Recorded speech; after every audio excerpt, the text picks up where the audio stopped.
Today, I have a special guest in the studio. You guys, I have Craig Candelore. Now, Craig is a certified family law specialist. He's been practicing for 30 years, and he's a retired colonel. Craig, thank you. Welcome to the show. I'm pleased you're looking good, brother. Thank you for having me. Okay, now, today's show is about military divorces. So we're going to go into some information. Craig's going to give us some information. And you guys, if you're a serviceman, woman, or in the military, and you guys want to get some information about divorces, this guy's the specialist. So Craig, give him a little something about yourself. Well, I went to the academy, Army. Is there any other service? I'm sorry. I did my 5 years active duty, and then I stayed in the reserves, but I activated for Desert Storm 1 and also Iraqi Freedom. So did some time abroad, and I really understand the service of people serving on active duty. Nice, nice. Now, Craig is also the senior attorney at the Men's Legal Center, and he's been practicing for how long? About 30 years. 30 years. So let's jump right into the show. You guys are going to love this. So the main topic is, what is the difference between a military divorce and a regular divorce? Because I've been finding out it's a huge difference. So Craig, can you give us the difference between the two? Well, it's its own little niche, really. It affects everything from custody to child support to property division. But let me think the main thing would be the division of the military retirement, because that's the bulk of what, when you serve 20 years, you get a military retirement. Nice. They just changed the rule. December 23rd, 2016, Congress passed a new law that affects all the states. So instead of having each state determine their own rule, the feds are imposing a unilateral rule, basically one rule over everybody. And it's called the frozen asset rule.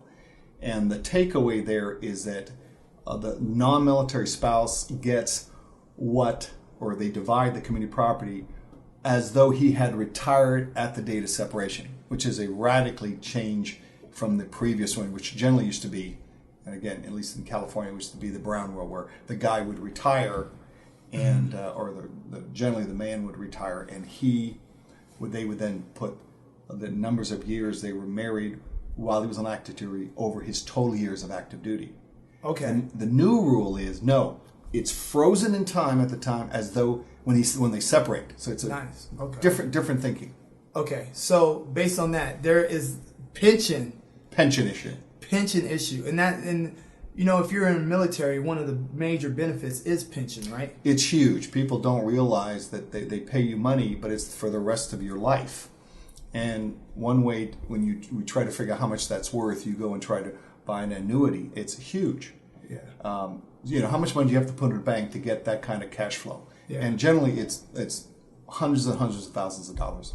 Wow. So you guys, if you're listening up, that's very important. Your pension, if you're looking out for that, you want to talk to a specialist.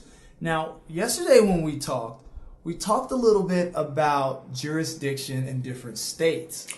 Can you tell us about a guy who made a huge mistake? Yeah. And how much of his life you could have saved him? Well, I had somebody come in. He was an E7, and a chief. He comes in. He says, I settled, and I went to we mediated. I said, great. So tell me what you did. Well, I gave her spousal, and she got half my pension. I said, well, where are you from? He said, I'm from Texas. I said, well, do you realize that you could have opted out and having California not divide your pension?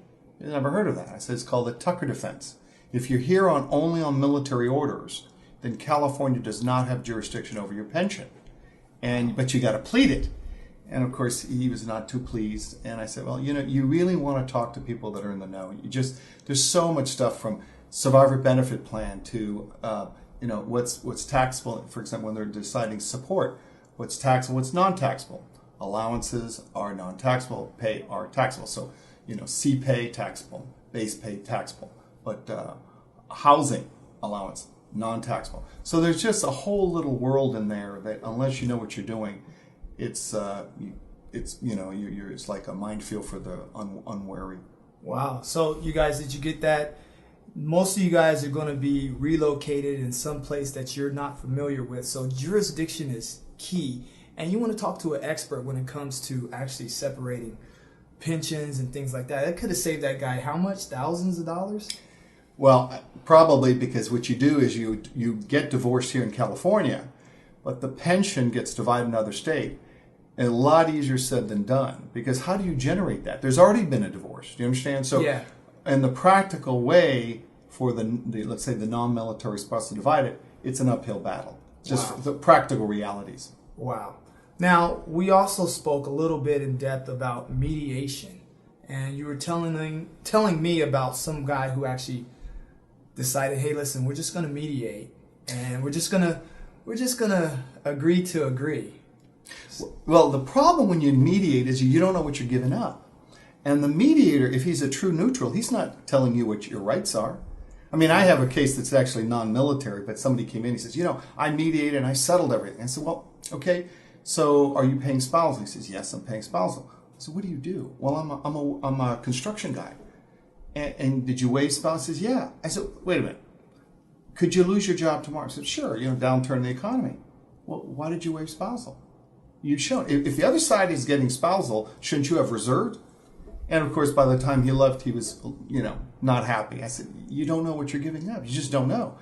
Talk to somebody who knows, and then if you want to mediate, you do that. But at least understand the rules of the road. Understand all the different categories, what you should give up, not give up, what was the most likely outcome if you went to court. Exactly. So, you guys, if it's not clear by now, I'm assuming when you're in court and you get an attorney who's representing somebody in the military, and that person has no expertise in that, it's just a slam dunk, I'm assuming, right?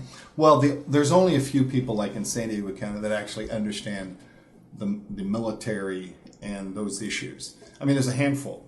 Mm-hmm. Generally, I'm on the other side, and we're talking, legalese, because, it's how you word it. Do you understand? It's just very weird. For example, with the new rule, the spouse has not an incentive to wait for the military person, let's assume it's a man, to retire, so they want their money right up front. So normally if you're representing let's say the non-military spouse, you want to get a Gilmore.